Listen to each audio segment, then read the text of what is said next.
আসসালামু আলাইকুম প্রিয় একাদশ শ্রেণীর শিক্ষার্থীরা, তোমরা সবাই কেমন আছো? আশা করি আল্লাহ তাআলার অশেষ রহমতে তোমরা সবাই ভালো আছো। আমিও আলহামদুলিল্লাহ ভালো আছি। Dakshin Banasree model high school and college কর্তৃক আয়োজিত আজকের অনলাইন ক্লাসে তোমাদের সবাইকে স্বাগতম। প্রিয় একাদশ শ্রেণীর শিক্ষার্থীরা, দীর্ঘদিন ধরে আমি আলোচনা করছি তোমাদের প্রথম অধ্যায় সম্পর্কে। তো গত ক্লাসে আমি আলোচনা করছিলাম যে অর্থায়নের কার্যাবলী নিয়ে আলোচনা করেছিলাম, এবং অর্থায়নের কার্যাবলী হিসাবে আমি প্রথমে তহবিল সংগ্রহ, তারপরে মূলধন বাজেটিং সিদ্ধান্ত, এই দুইটা টপিকস নিয়ে আমি আলোচনা করেছি। যে তহবিল সংগ্রহ ও মূলধন বাজেটিং সিদ্ধান্ত, এই দুইটা টপিকস নিয়ে আলোচনা করেছি। তো ইনশাল্লাহ আজকে আমি অর্থায়নের আরো দুইটা কার্যাবলী নিয়ে আলোচনা করব। তো এখন আমি অর্থায়নের আরো দুইটা কার্যাবলী নিয়ে আলোচনা করব। এখন আমি যেই কার্যাবলীটি নিয়ে আলোচনা করব সেটা হলো স্বল্প মেয়াদী সম্পদ ব্যবস্থাপনা। 3 নাম্বার কার্যাবলী, যে স্বল্প মেয়াদী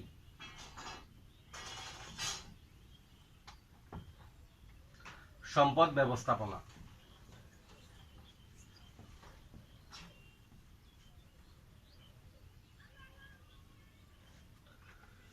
স্বল্পমেয়াদী সম্পদ ব্যবস্থাপনা এই টপিকস নিয়ে এখন আমি আলোচনা করব।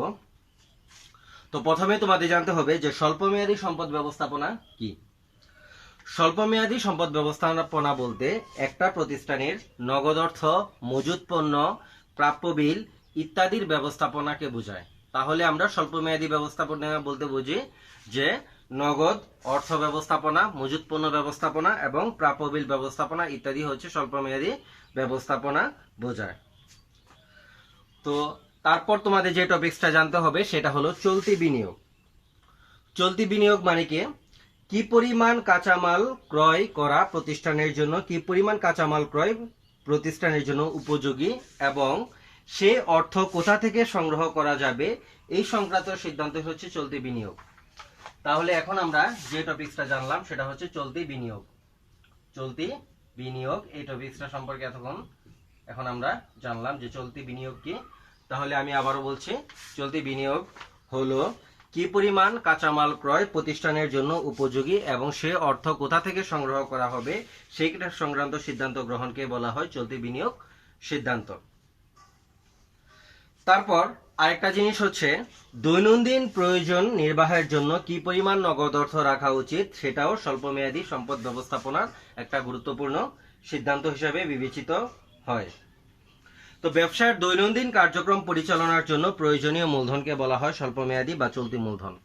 তো আরেকটা টপিক জানলাম যে চলতি বিনিয়োগ তখন সম্পর্কে জানছিলাম। এখন আমরা জানি যে চলতি মূলধন কি। চলতি মূলধন কি, এই টপিকসগুলো আমরা জানবো যে চলতি মূলধন কি। এখন আমি তার ব্যাখ্যা দিচ্ছি। চলতি মূলধন বলতে বোঝায় ব্যবসায়ের দৈনন্দিন কার্যক্রম কর্মকাণ্ড পরিচালনার জন্য প্রয়োজনীয় মূলধনকে বলা হয় চলতি মূলধন বা স্বল্পমেয়াদী মূলধন। চলতি মূলধনের উপাদান হচ্ছে চলতি সম্পত্তি ও চলতি দায়।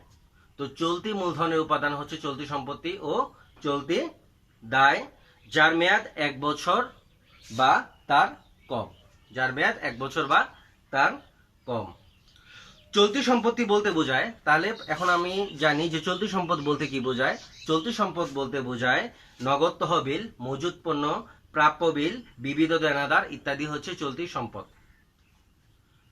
তাহলে স্বল্পমেয়াদী সম্পদ ব্যবস্থাপনা যে টপিকসগুলা আমি জানলাম সেটা হচ্ছে চলতি বিনিয়োগ সম্পর্কে জানলাম, তারপর চলতি মূলধন সম্পর্কে জানলাম। চলতি মূলধন হচ্ছে চলতি সম্পত্তি এবং চলতি দায়কে বোঝা। চলতি মূলধন বলতে হচ্ছে চলতি সম্পত্তি ও চলতি দায়কে বোঝানো হয়, যার মেয়াদ 1 বছর বা তার কম। তো তারপর আমরা জানলাম যে চলতি সম্পদ কি। চলতি সম্পদ বলতে আমরা বুঝাই নগদ টাকা, প্রাপ্য বিল, মজুত পণ্য ইত্যাদিকে বলা হয় চলতি সম্পদ। তো একজন আর্থিক ব্যবস্থাপক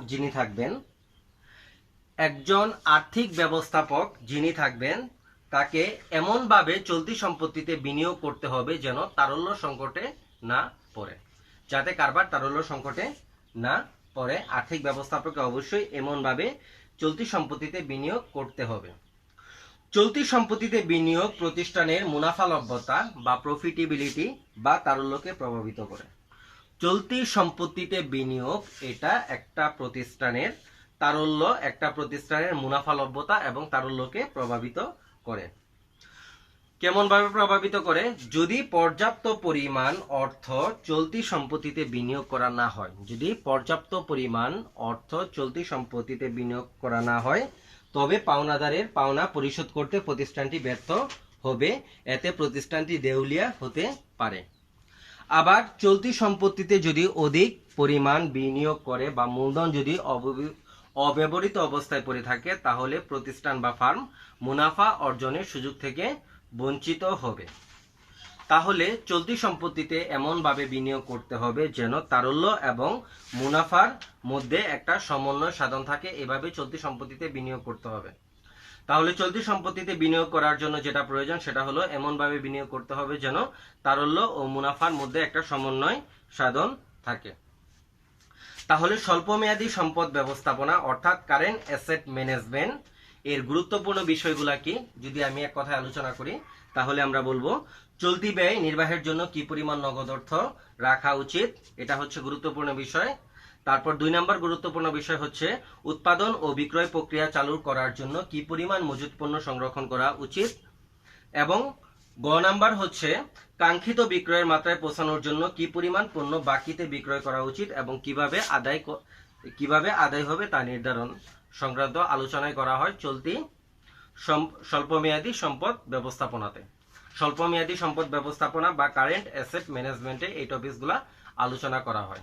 তো প্রিয় শিক্ষার্থীরা, স্বল্পমেয়াদী সম্পদ ব্যবস্থাপনা এটা হচ্ছে অর্থায়নের একটা কার্যাবলী। তো স্বল্পমেয়াদী সম্পদ ব্যবস্থাপনা আলোচনা করতে গিয়ে আমরা অনেক কিছু জানলাম, সেটা হচ্ছে যেমন চলতি বিনিয়োগ সম্পর্কে জানলাম, চলতি মূলধন সম্পর্কে জানলাম এবং চলতি সম্পদ সম্পর্কে জানলাম। তারপর আগেই বলছি যে চলতি মূলধনে এমনভাবে বিনিয়োগ করা উচিত যেন একটা প্রতিষ্ঠান তারল্য সংকটে না পড়ে, এটা অবশ্যই বিবেচনা করতে হবে। প্রিয় শিক্ষার্থীরা, তাহলে এতক্ষণ আমি স্বল্পমেয়াদী সম্পদ ব্যবস্থাপনা এই টপিকস নিয়ে আলোচনা করছি। এখন আমি যে টপিকস নিয়ে আলোচনা করব সেটা হচ্ছে তহবিলের বন্টন। 4 নাম্বার যে অর্থায়নের কার্যাবলী নিয়ে আলোচনা করব সেটা হলো টপিকসটা হচ্ছে তহবিলের বন্টন। তহবিলের বন্টন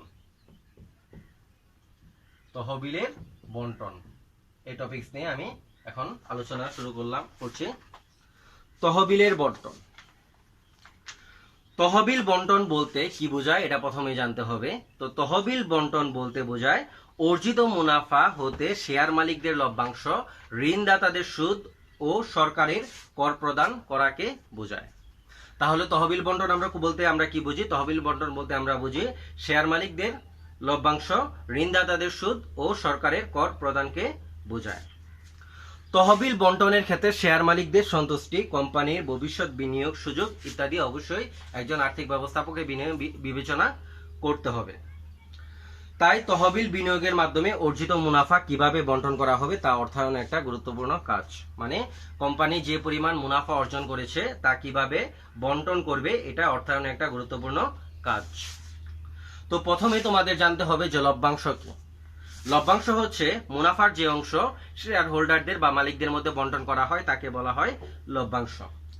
আর অন্যদিকে সংরক্ষিত মুনাফা কি বা রিটেইন আর্নিংস বলতে আমরা কি বুঝি? রিটেইন আর্নিং হচ্ছে যে অংশ কোম্পানি ভবিষ্যৎ বিনিয়োগ বা ব্যবসা সম্প্রসারণের জন্য রেখে দেয় তাকে বলা হয় সংরক্ষিত মুনাফা। তো এখানে আমি দুটা টপিক জানলাম, সেটা হলো যে লভ্যাংশ কি এবং সংরক্ষিত তহবিল কি। এই দুটা টপিক আমি জানলাম যে লভ্যাংশ কি এবং সংরক্ষিত তহবিল কি। তবে কোম্পানি সাধারণত তার অর্জিত লাভ বা মুনাফা পুরোপুরি শেয়ার মালিকদের মধ্যে বন্টন করে না। কোম্পানি যত লাভ অর্জন করে তা পুরোপুরি শেয়ার মালিকদের মধ্যে বন্টন করে না। তো মুনাফার কত অংশ লভ্যাংশ আকারে বন্টন করা হবে এবং কত অংশ সংরক্ষণ করা হবে এই সংক্রান্ত নীতিমালাকে বলা হয় লভ্যাংশ নীতি বা ডিভিডেন্ড পলিসি, যা অর্থায়ন আর্থিক ব্যবস্থাপকের একটা গুরুত্বপূর্ণ কাজ। তাই আগে বলছি যে আমরা লভ্যাংশ সম্পর্কে জানলাম এবং আরেকটা টপিক জানলাম, সেটা হচ্ছে যে সংরক্ষিত তহবিল কি। এখন কতটুকু আমি লভ্যাংশ হিসাবে বন্টন করব এবং কতটুকু আমি সংরক্ষিত তহবিল হিসাবে রাখবো এই সংক্রান্ত সিদ্ধান্ত গ্রহণকে বলা হয় লভ্যাংশ নীতি বা ডিভিডেন্ড পলিসি। তো সুপ্রিয় শিক্ষার্থীরা, এখানে আমি যে টপিকগুলো সম্পর্কে জানলাম সেটা হচ্ছে লভ্যাংশ সম্পর্কে জানলাম, তারপরে আমি সংরক্ষিত তহবিল সম্পর্কে এখানে জানলাম,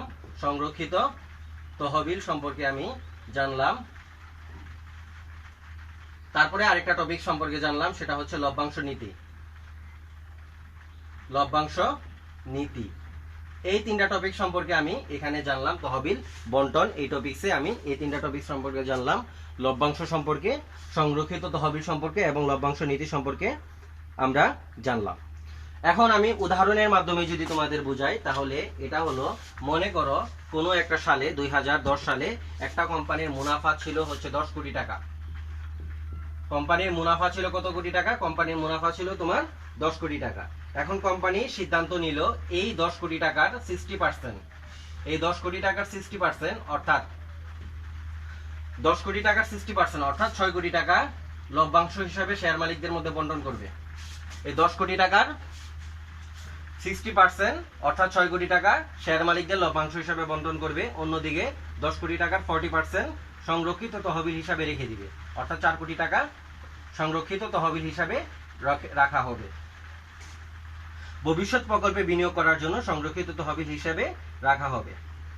তবে কোনো কোম্পানি যদি তার মুনাফার পুরোটা অংশই লভ্যাংশ আকারে বন্টন করে দেয়, তাহলে ভবিষ্যতে বিনিয়োগের সুযোগ থাকে না। আবার লভ্যাংশ প্রদান না করলে শেয়ার মালিকরা অসন্তুষ্ট হয়। তাই কোম্পানিকে এমনভাবে লভ্যাংশ সিদ্ধান্ত অর্থাৎ লভ্যাংশ নীতি এমনভাবে গ্রহণ করা উচিত যাতে শেয়ার মালিকরাও সন্তুষ্ট থাকে এবং কোম্পানির দীর্ঘমেয়াদী লক্ষ্য অর্জিত হয়। তাহলে প্রিয় শিক্ষার্থীরা, আশা করি বুঝতে পারছো যে লভ্যাংশ বন্টন ব্যাপারটা বুঝতে পারছো, যে কিভাবে আমরা লভ্যাংশটা বন্টন করি। কিছু আমরা শেয়ার মালিকদের লভ্যাংশ হিসাবে শেয়ার মালিকদের বন্টন করি লভ্যাংশ হিসাবে, আবার কিছু আমরা সংরক্ষিত তহবিল হিসাবে সংরক্ষণ করি। তবে এটার এমনভাবে সমন্বয় সাধন প্রয়োজন যেন কোম্পানির শেয়ার মালিকরাও সন্তুষ্ট থাকে আর অন্যদিকে কোম্পানির দীর্ঘমেয়াদী লক্ষ্য অর্জিত হয়। অর্থাৎ সংরক্ষিত তহবিল এমন ভাবে রাখা উচিত যেন কোম্পানি ভবিষ্যতে অন্য কোনো খাতে বিনিয়োগ করতে পারে। ব্যাংক ঋণ বা অন্যান্য ঋণ যেমন বন্ড, ডিবেঞ্চার ইত্যাদির মাধ্যমে তহবিল সংগ্রহিত হলে যথাসময়ে নির্দিষ্ট পরিমাণ সুদ প্রদান করার সিদ্ধান্ত আর্থিক ব্যবস্থাপকের একটা গুরুত্বপূর্ণ সিদ্ধান্ত। তাই যথাসময়ে ঋণের সুদ পরিশোধ করতে ব্যর্থ হলে কোম্পানির দেউলিয়া হওয়ার সম্ভাবনা থাকে। অন্যদিকে কোম্পানিকে মুনাফা হতে সরকারকে কর প্রদান করতে হয়, যা কর্পোরেট ট্যাক্স নামে পরিচিত। আবার শেয়ার মালিকদের তাদের প্রাপ্ত লভ্যাংশের উপর এবং বন্ড বা ঋণ পত্রের মালিকদের প্রাপ্ত সুদের উপর যে কর দিতে হয় তা ব্যক্তিগত কর বা পার্সোনাল কর নামে পরিচিত। তাহলে প্রিয় শিক্ষার্থীরা, আমরা যেটা বুঝলাম সেটা হলো যে তহবিল বন্টন এটাও অর্থায়নের একটা গুরুত্বপূর্ণ কাজ, অর্থাৎ আর্থিক ব্যবস্থাপকের একটা গুরুত্বপূর্ণ কাজ। আর তহবিল বন্টন বলতে আমরা বুঝি যে মুনাফা হতে অর্জিত, তহবিল বন্টন বলতে আমরা বুঝি যে একটা কোম্পানির অর্জিত মুনাফা হতে শেয়ার মালিকদের লভ্যাংশ, ঋণদাতাদের সুদ ও সরকারের কর প্রদান করাকে বোঝায়। আমি আবারও বলছি, তহবিল বন্টন বলতে বোঝায় অর্জিত মুনাফা হতে শেয়ার মালিকদের লভ্যাংশ, ঋণদাতাদের সুদ ও সরকারের কর প্রদান করা, সরকারকে কর প্রদান করাকে বোঝায়, সরকারকে কর প্রদানকে বোঝায়। তাহলে অবশেষে আমরা এটাই বলতে পারি যে তহবিল বন্টন বলতে বোঝায় যে অর্জিত মুনাফা হতে শেয়ার মালিকদের লভ্যাংশ, ঋণদাতাদের সুদ ও সরকারকে কর প্রদানকে বোঝায়। তো প্রিয় শিক্ষার্থীরা, আশা করি তোমরা বুঝতে পেরেছো। আজকে আমি দুটো টপিক আলোচনা করেছি, সেটা হচ্ছে স্বল্পমেয়াদী সম্পদ ব্যবস্থাপনা এবং তহবিল বন্টন। এটাও আর্থিক ব্যবস্থাপকের, এই দুইটা কাজ হলো আর্থিক ব্যবস্থাপকের অন্যতম দুইটা গুরুত্বপূর্ণ কাজ। তো প্রিয় শিক্ষার্থীরা, গত ক্লাসে আমরা আর্থিক ব্যবস্থাপকের দুইটা কাজ বা অর্থায়নের দুইটা কাজ সম্পর্কে জেনেছিলাম। তো আজকেও ইনশাল্লাহ অর্থায়নের আজকে আমরা দুইটা কাজ সম্পর্কে জানলাম। এক হচ্ছে আজকে যে দুইটা জানলাম সেটা হলো স্বল্প মেয়াদী সম্পদ ব্যবস্থাপনা, আর দ্বিতীয় হলো তহবিল বন্টন। এই দুইটা টপিক আজকে আলোচনা করেছি। আশা করি তোমরা বুঝতে পেরেছো। ইনশাল্লাহ আগামী ক্লাসে তোমাদের সাথে আবার দেখা হবে। সেই পর্যন্ত সবাই ভালো থাকবে।